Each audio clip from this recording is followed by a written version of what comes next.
So very soon we'll get into the Mind Your Business segment, and we will feature a company called Gourmet Goodness. That's coming up very soon. Before that, though, let's head across to Egypt, where negotiations are underway as COP27 discussions continue. However, things don't look too positive.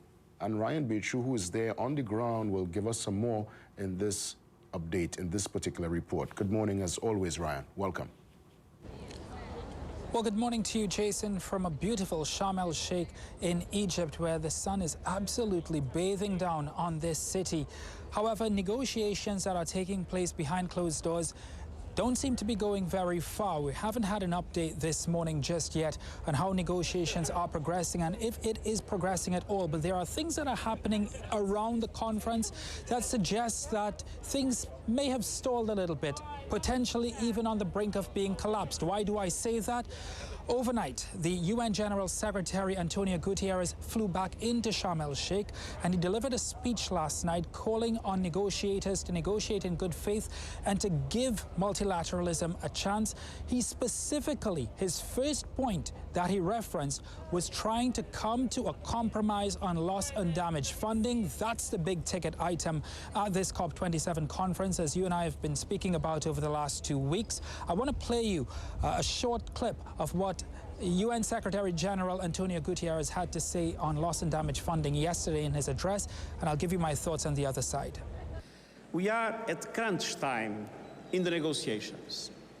COP27 is scheduled to close in 24 hours, and the parties remain divided on a number of significant issues, as it was referred. There has been clearly, in the past times, a breakdown in trust between North and South and between developed and emerging economies. But this is no time for finger-pointing. The blame game is a recipe for mutually assured destruction.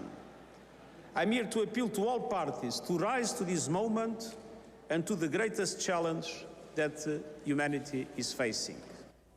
Well, Jason, it's left to be seen whether that speech or any other speech, any other meeting that the UN Secretary General would have had behind closed doors with world leaders and negotiators can really push things along here in Egypt. There is the fear that it has stalled to a point that negotiations may just collapse, or if not stop. So we'll have to see whether that speech has any impact on negotiators as they go forward. Speaking about that speech, you and I had a very brief conversation about the Simon Steele interview I was afforded the opportunity of doing with the UNFCCC Executive Secretary a little bit earlier this week. That interview was published in today's Trinidad and Tobago Guardian newspaper, and I urge all of your viewers to pick up a copy of your TNT Guardian newspaper. Look at page 8. That interview is a very critical interview in terms of the Caribbean's focus as well as the geopolitical focus of this entire conference.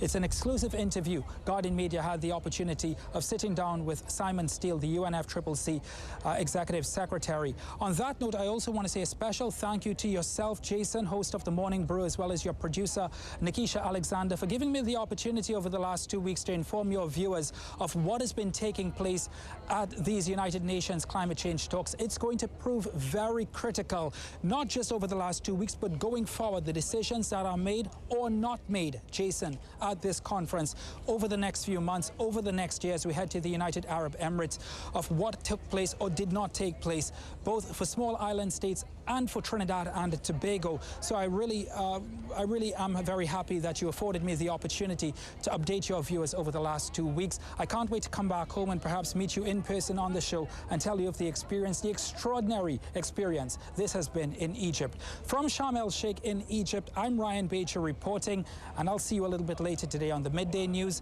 to give you another update of what's happening at the COP27 conference. Listen, Ryan, you're most welcome, my friend. Listen, it's been a very important conversation coming out of Egypt, and Ryan kept us in the loop every step of the way.